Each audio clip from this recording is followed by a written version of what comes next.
People want to hear from you, whether it's been a year or 5 years or 10 years or 20 years or 25 years.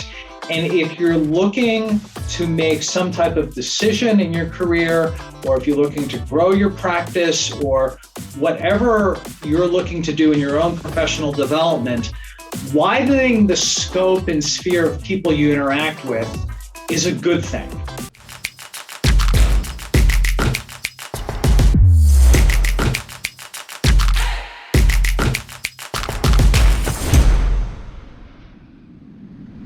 On this episode of the Creator Community, we'll meet Jason Levin, a seasoned world traveler, executive leadership and career coach, and father. We'll learn how Jason discovered the power of staying connected and reconnecting to so many in our lives, and what we can all do to overcome the awkwardness of reaching out after we've been out of touch for some time. We'll follow Jason's journey of growth and discovery to creating deeper relationships and the psychology behind why connecting is so important. We'll see how this led him to finishing his decade-long dream of publishing a book. Check out the show.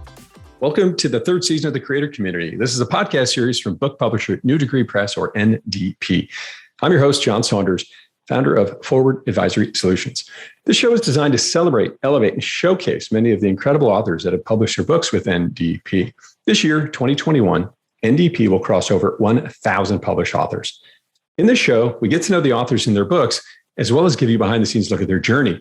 We'll find out what it takes to bring a book from an idea to being available wherever you buy books online. It's no easy task. Nothing worth it ever is. But with solid structure, coaching, and community, it's very much attainable. Today, I have with me Jason Levin. Jason's a father, an in-demand career and business development coach, as well as a speaker and trainer. Coming from career experience in brand management at Unilever Consulting at Accenture, law firm branding sales at Vault.com. Jason is now an author of his new book, Relationships to Infinity, The Art and Science of Staying in Touch. His book will be available this January 2022, wherever you find books online. Jason, welcome to the show. John, thanks for having me. Really a pleasure to have you here. So let's find out a little bit more about the Jason Levin career journey. I think a little bit of a non-linear path for you. Could you give us a bit more background about yourself? Sure. Grew up in New Jersey, and after graduating from college with a degree in accounting, I realized I wasn't a good accounting major. So in the beginning, I worked in consulting. I started out at Accenture and really enjoyed that. And then I won a scholarship to study in France. And I was able to, after that year, get a French consulting firm to hire me. And I moved to Paris after studying a year in Lyon, and ended up living in France for 5 years. Came back to the US, did an MBA at Georgetown, and that's where I transitioned into brand management. I was always interested in why people buy, why do people decide on one product or one service against another. And I got a chance to work for Unilever on Dove lotions and creams, anti-aging lotions and creams. I've personally tried over 130 different types of face care products. Amazing. The eye cream and the night cream for my wife. And so, always been fascinated about purchase decisions. And at that time, I was living in New York. My wife, who's an attorney, was living in DC. And I decided to move down to the DC area. And that was about 15 years ago. And that's when some interesting things happened. You go on this, I'm going to do this, and then I'm going to do this. And then I felt really lucky. The world started coming to me. The Georgetown MBA Career Center reached out to me where I'd done my MBA, invited me in to be a career coach in their program. The career website Vault had offered to have me run a remote sales team, which I hadn't really thought about at that moment. And so the world was really speaking to me in a lot of different ways in terms of business development and career. And so I started working from home in 2008. So I've been a remote worker now for 13 years. Long before it was fashionable. Yes. And then I got into coaching, speaking, and training about a little over 10 years ago. And it's just amazing how all those different career experiences, now I live every day. And it's been a great ride. I really enjoyed it. What was the switch for you that after working in corporate America for these big companies that made you say, wow, I'm going to try this coaching thing out? What was the switch for you there? It's really interesting because in 2011, I was working for a website that wanted to have all its employees back in its main office in New York. And I was based in DC. And so to think, 10 years ago that you couldn't work remotely for a website. And at the time, my wife said to me, well, you've been doing this coaching on the side. What would you say to yourself on what you want next? And I said, I wanted to write a book and I wanted to do this coaching thing. I wanted to give it a try. And here I am 10 years later as a coach, speaker, and trainer. And I think that it's been a wonderful mix of my interest in career, my experience in business development and sales, and I get a chance to live that every day. So it seems like your resume brought you right to this point, right? You spent time in business development, you spent time in coaching and consulting, and found a way to turn it into your own operation. What do you think your favorite part about coaching people is? I think my favorite part about coaching people is when they figure it out for themselves on what's possible, that you move away from, the script, and they internalize and they truly believe what they can do. And then they go out and execute. And to watch that happen, and then you see the thank you notes or the phone calls or the text, I got the new client, or I landed that promotion, or I got that job. And for me, joy, full on joy. But when they're able to move into that place when they're ready, it's fantastic.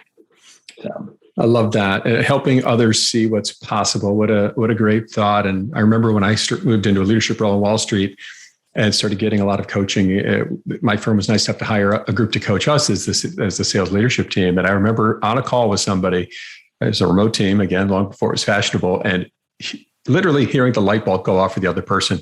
And I was just asking them questions. How do you do this? Why do you do that? How do you do that? What's working so far? And hearing, you could almost see it. It was on the phone, right? You could almost see the light bulb going off above their head. Oh my gosh, I've got it. So that really resonates with me. I appreciate that. Yeah. So you spent some time in France, and I think you told me the number was you've been to 30 different countries. Is that right? Yeah. Yeah. Where did this travel bug come from?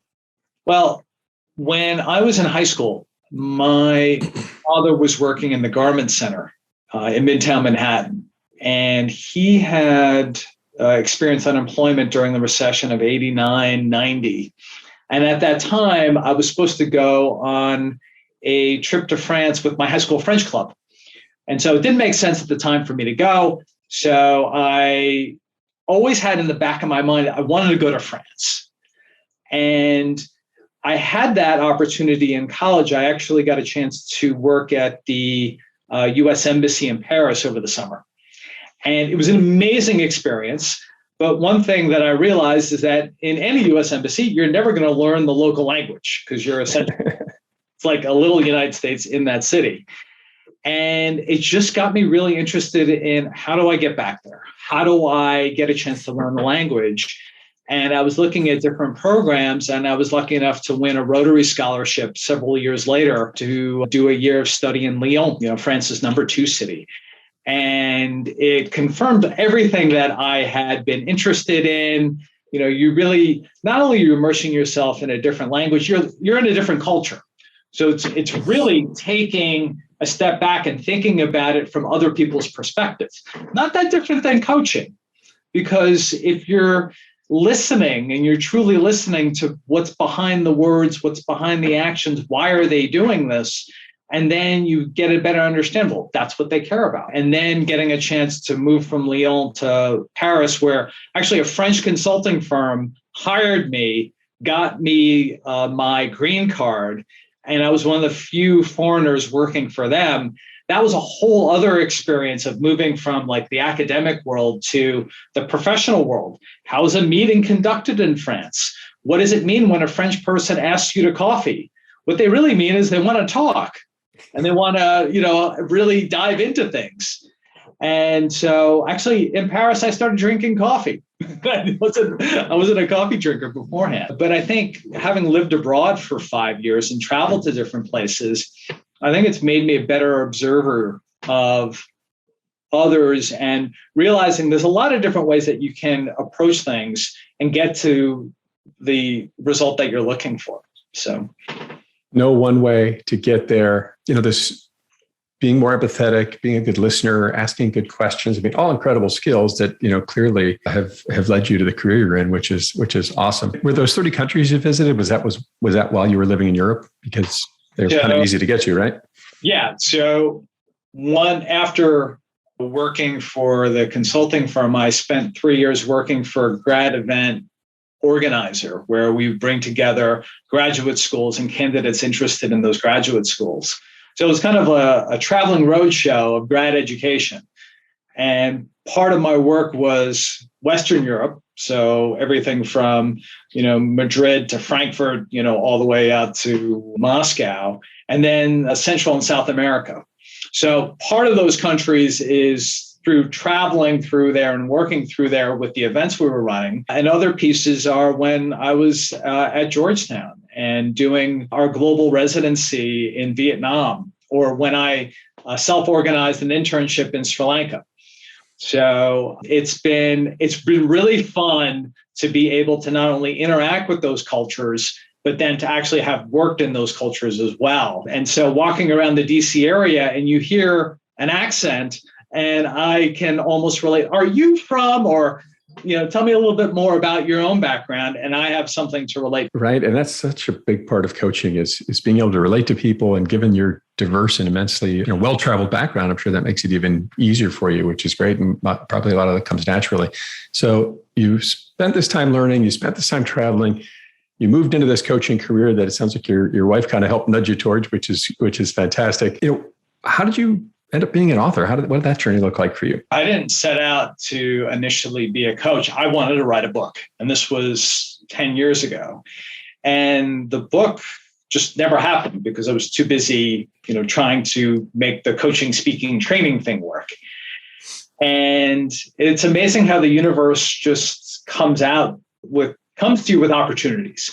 So an NDP author named Elisa Parenti, she reached out to me, who she and I had met through Twitter.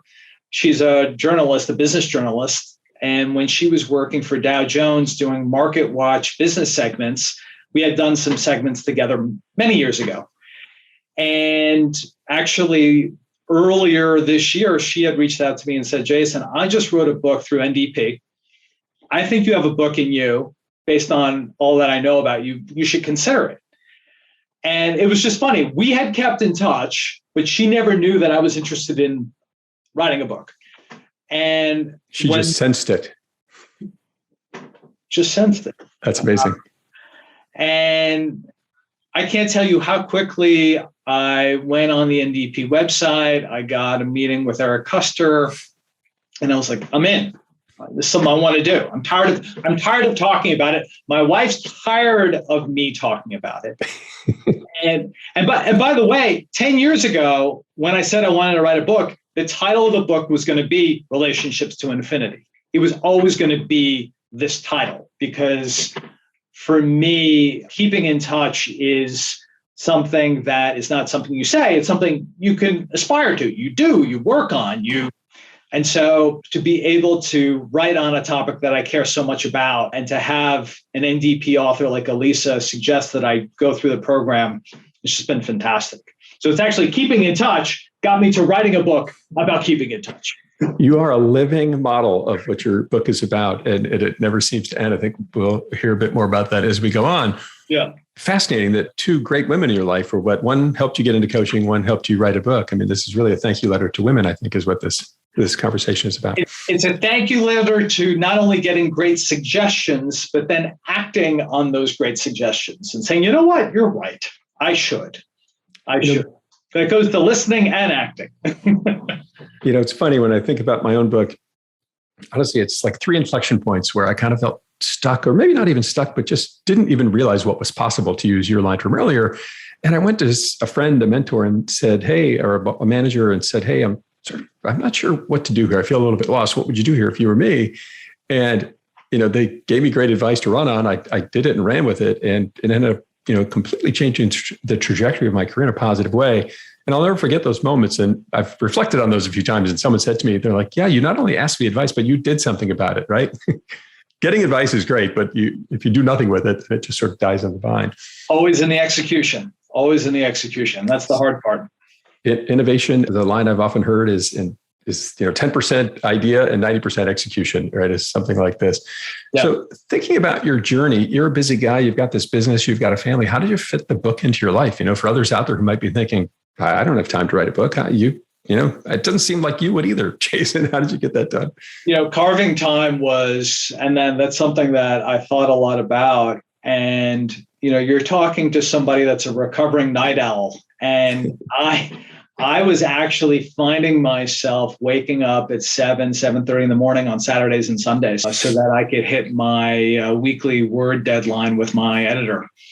And it was great. I brew a cup of coffee. I would go downstairs, where nobody could hear me, and I'm turning on either Tom Petty or U2, and I'm just writing. And I think that getting into that habit was the hard part, because once you block the time, you actually need to say, all right, this time is blocked. I need to do this activity where I'm blocking the time. So it's even like a step further. It goes beyond even blocking time. It's acting on that time block. And, 1 week turned into 2 weeks, and then 1 month turned into 2 months. And I'm like, there's more words. Like, this is great. It's growing. It's starting to look like a manuscript. Oh my God. So changing, it's amazing when you go through these types of journeys that you find out, there is some time in my week that, I can actually get some things done. Grad school might have proven otherwise. I think that was a near-death experience for me, trying to fit that into my life. But the book wasn't quite so time-intensive. But you created some new habits, found the time, the structure. Yeah. And having that community and having that structure was super helpful. So the writing was on weekends, but then I still needed to interview my subjects during the week. And being able to block that time. And actually it was so much fun to interview the myriad of people that agreed to be interviewed for the book. And for me, that was super fun, diving deeper into, people's experiences and how they went about things, and, going beyond the puffery of that 30,000 foot, advice you normally get, which was, exciting. So. That's awesome. Well, let's dive a little bit more deeply into the book. Relationships to Infinity, the art and science of keeping in touch. Why is this a topic? What's it about? What is the art and science of staying in touch? So for me, the art and science of staying in touch is about connection and reconnection, and living at the intersection between the two. And so one of the reasons I wrote this book is that there's all this advice on networking out there, which makes people's eyes glaze over. And the critical piece that I have seen in my talks and in working with the wonderful clients that I've had a chance to work with is that they forget the people they already know. So one, they forget the people they already know. And then two, they have an amazing amount of angst about getting back in touch with people they already know. And I was like, why is this happening? And I felt like year after year, rinse and repeat, I'm working on these types of topics. I said to myself, there's something more. There's got to be something more behind all of this. And there's got to be a better way to go about connecting and reconnecting. And so that's why I wrote this. So the seeing it in your own practice, your own life, people, and I get that, right? You've known someone for 5, 10, 15 years, and you think, oh gosh, I haven't reached out to them in 2 years. Now I feel awkward doing it or something like this. Yeah. So, you did a lot of research around the book, Jason. Why is that awkward, or why is that so hard for all of us? So there's a couple of reasons. Having spoken to several therapists on the topic, there are these stories we tell ourselves, months, years, on why they don't want to hear from me or you, and what will not happen when you reach out to them. So all in our own heads. All in our own heads. It shows that, one, there's an amazing amount of stories that are not true that we tell ourselves. And then two, sometimes we just forget. And it's not for any other thing than life happens. So it's been fascinating to get a better understanding of, like, all right, what are those stories? What's behind those stories? And what do you call those? And then you can break free. You can break free from your own mind to actually start connecting and reconnecting. And it's amazing the amount of clients I've worked with that have actually enjoyed the process. Once they've gone through this transformation, you know what? Let me get back in touch with some people. When you think about the people you interviewed, when I would think about your book, I would think maybe you just went to business leaders. What was the motivation to go talk to therapists? Where'd that idea come from? That's fascinating.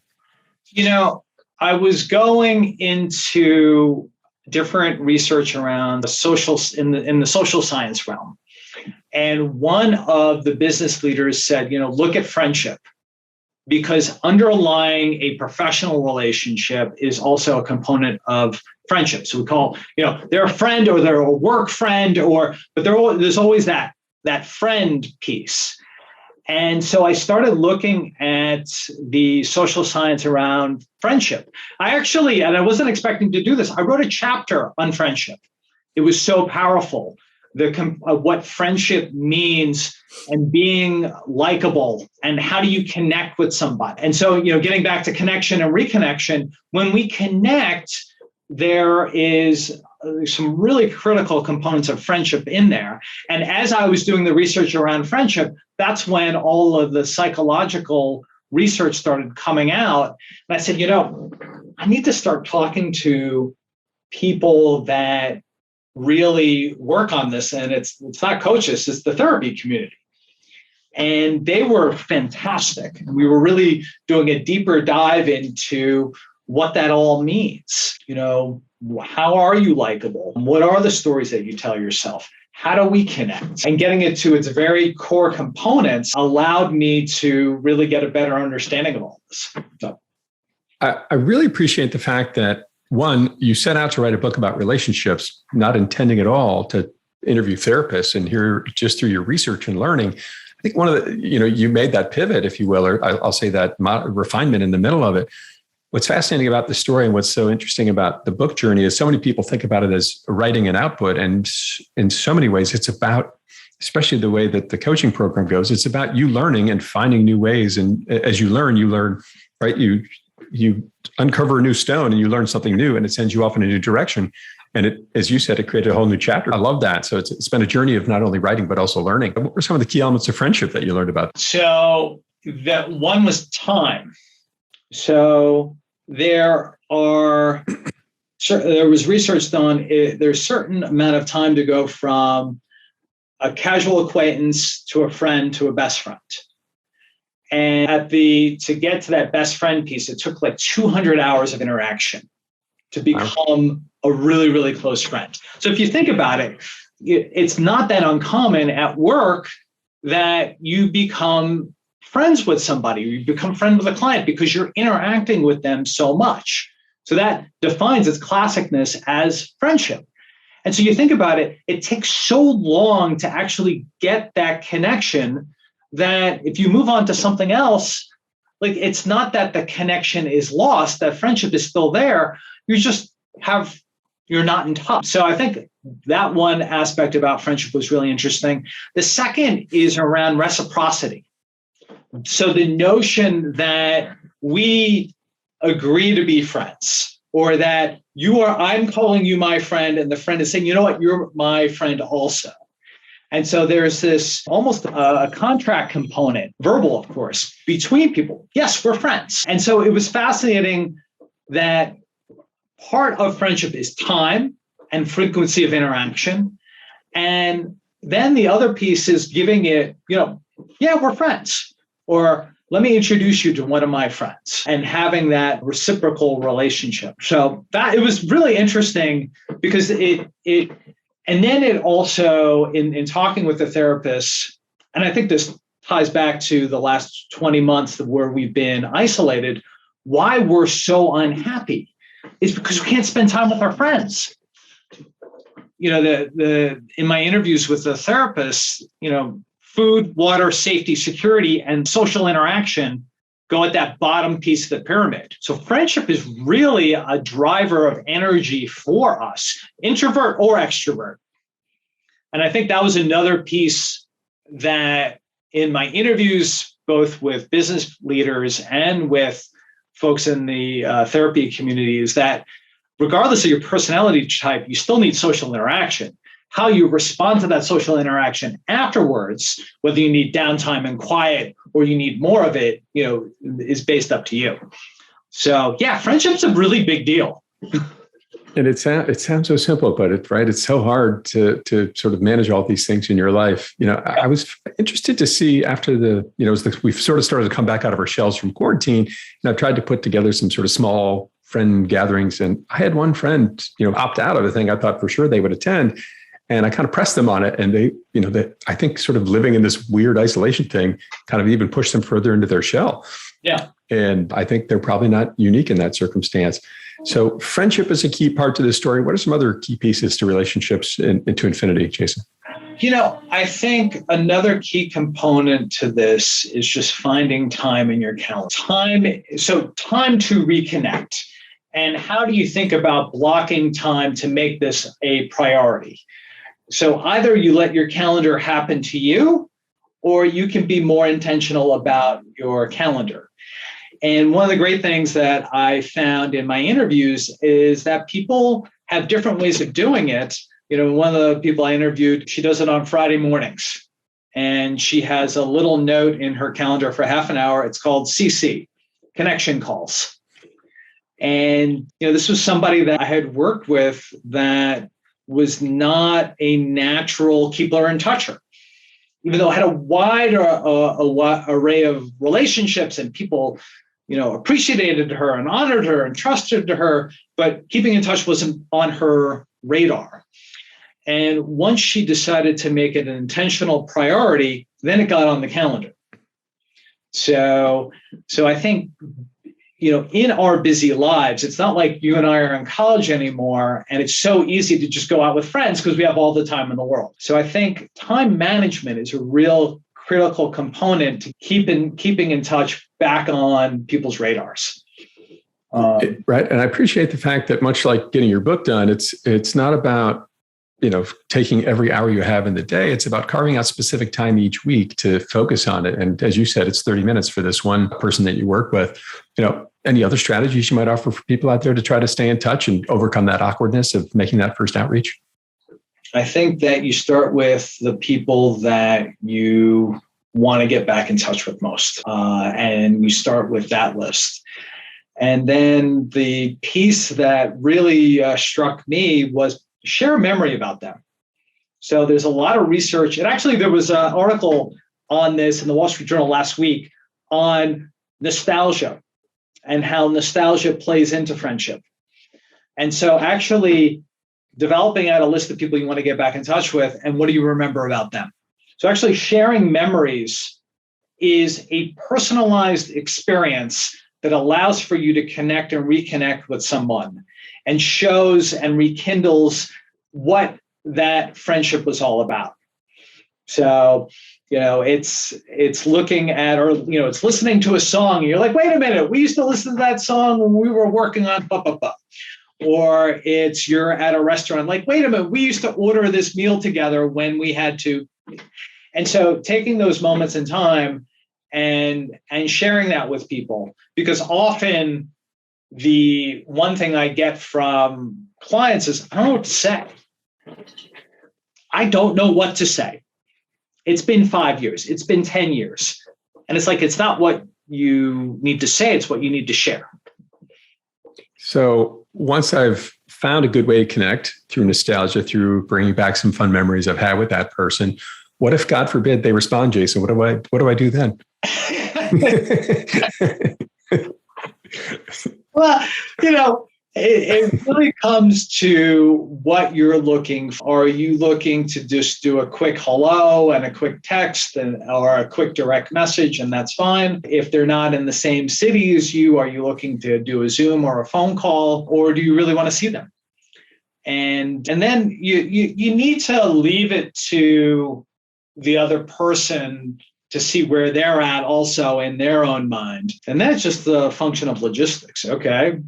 I'm free here, I'm free there. Let's go for a walk in the park. Or, you're 3 hours behind. Why don't we do a phone call after, I put my kids to sleep or something like that. It's funny how much Zoom has become a part of my life with friends in this last, year and a half, 2 years, as I've had some friends that have kind of moved around the country, and, I'll have like 2-hour Zoom calls sometimes on like a Saturday night or something, just like we're hanging out as neighbors again, or, buddies in the same town. And it's fun, interesting how that's worked out. So social interaction, engagement is such a core part of our essence as humans. Sometimes we get sort of jammed up about doing it, but this outreach is not so hard.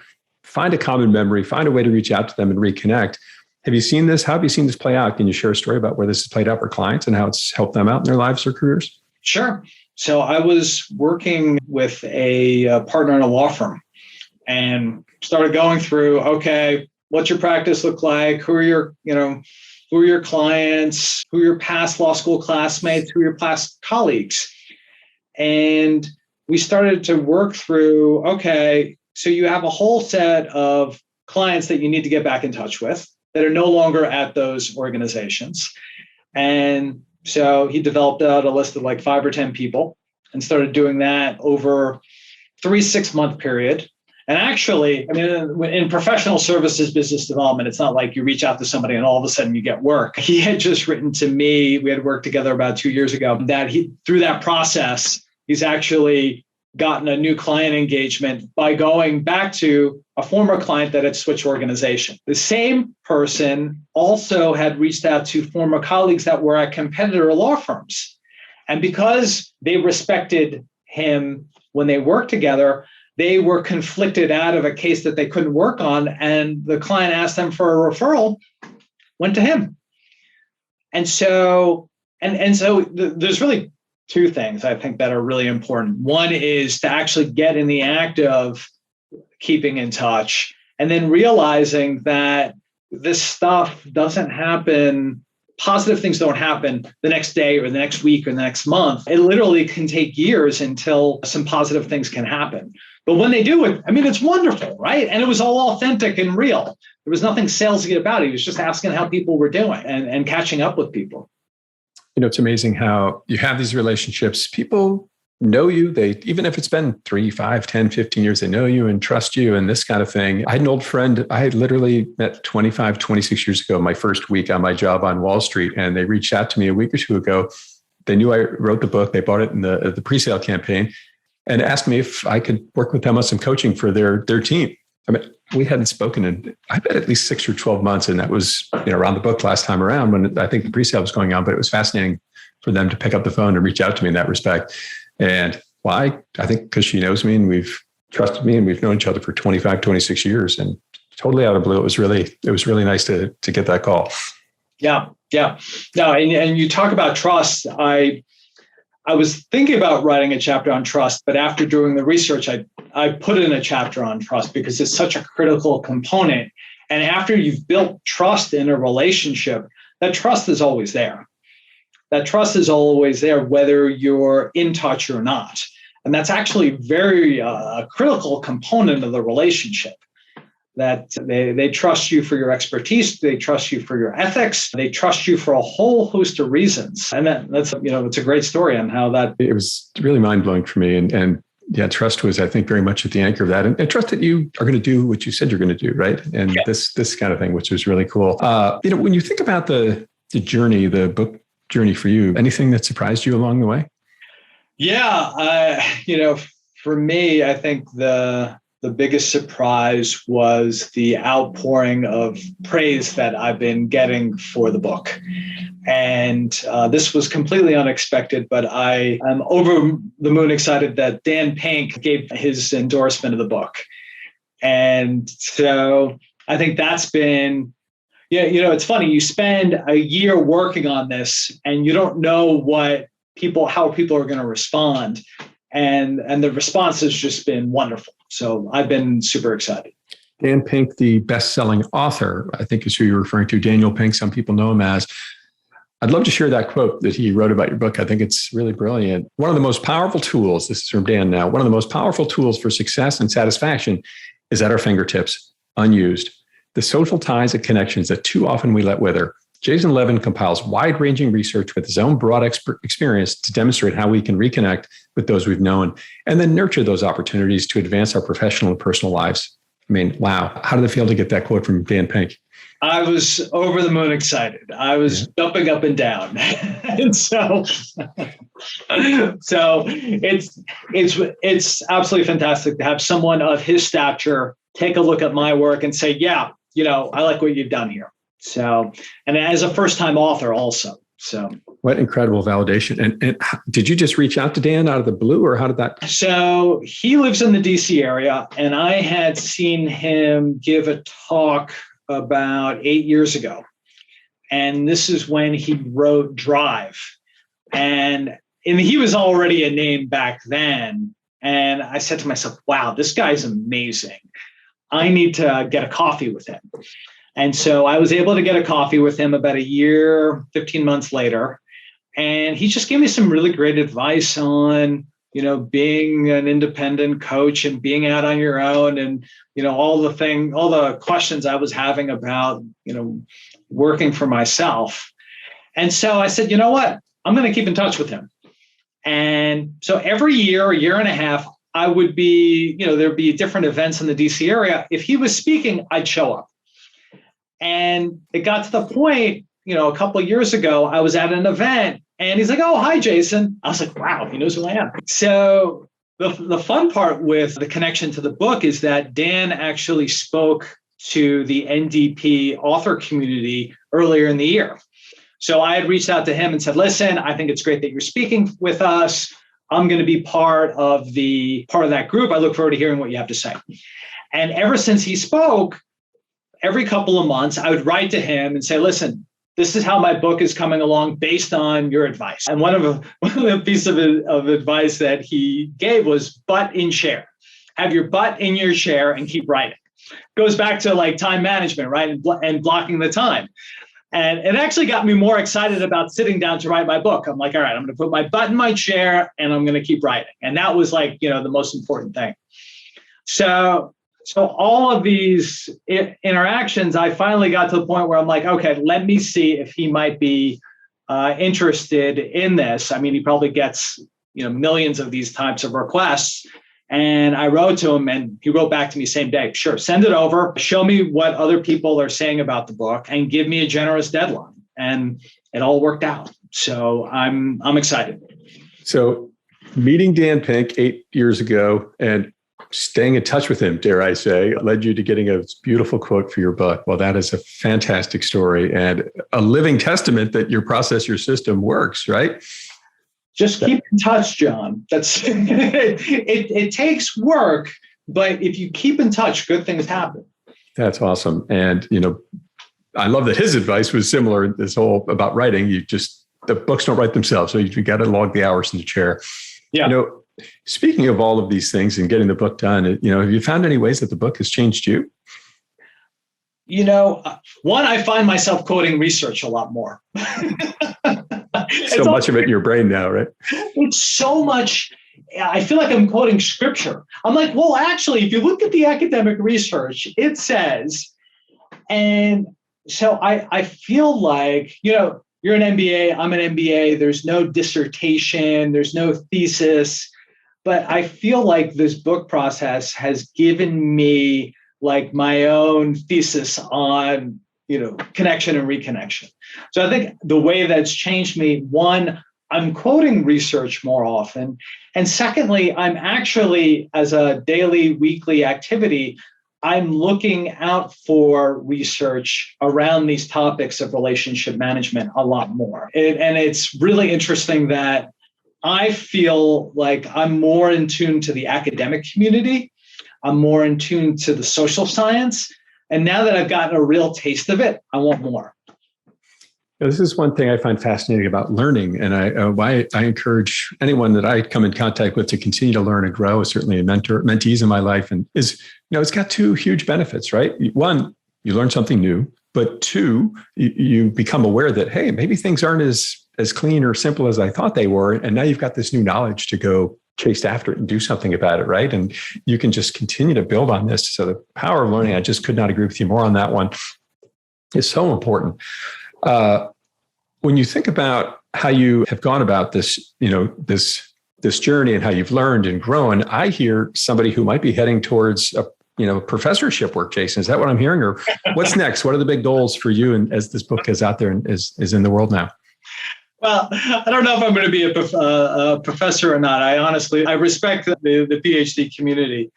I think for me, getting on stages and getting in front of a wider group of people with this message, now that I have an understanding of what the topic is really about on connection and reconnection, I think for me is where I want to go in terms of speaking engagements and webinars and getting people not only excited, but engaged in the people they already know.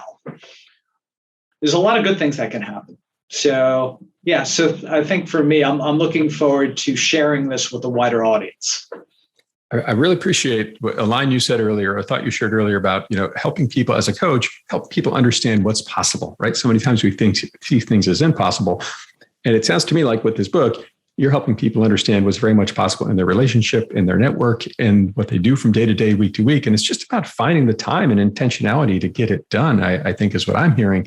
And so many times we get under our own heads, as you learned from the therapists and in your research. And I love that you made that pivot to those folks to get a better and broader perspective just outside of, some of the executives you research. So given all of these things, Jason, is there an overarching key message you'd like to share about your book? What would you like readers to take away? I want readers to take away that it is never too late to get back in touch. It is never too late to get back in touch. People want to hear from you, whether it's been a year or 5 years or 10 years or 20 years or 25 years.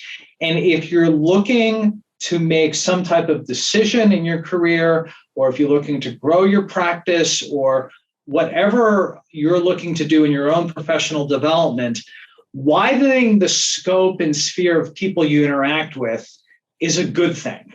It's a really, really good thing. And so it's never too late to get back in touch, because you're going to be able to have a wider perspective, because for the people that you've lost touch with, they've had a whole host of experiences since you haven't been in touch. And so when you reconnect, there's this whole sharing of ideas and experiences that are just wonderful. So never too late to start, and never too late. It's never too late to start. It's never too late to reach back and connect. Sounds like we've got some great, very practical tools on how to go about doing that. And the power of it, both personally and professionally, and I think psychologically and emotionally, can be incredibly impactful for all of us.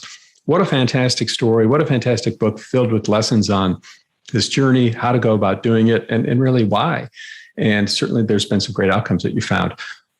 Jason, if people want to learn more about you and your book, where might they go? They can go to readysetlaunch.net. And on my website is a book section. You can send me a quick note. My email is jason@readysetlaunch.net. Happy to connect, talk more about connection and reconnection. Jason Levin, career and business development coach, speaker and trainer, and now published author, Relationships to Infinity, The Art and Science of Keeping in Touch, will be available this January 2022, wherever you buy books online. Jason, thank you so much again for being on the show today. Thank you, John. Appreciate it. My pleasure. I'm your host of the Creator Community, John Saunders. Keep moving forward.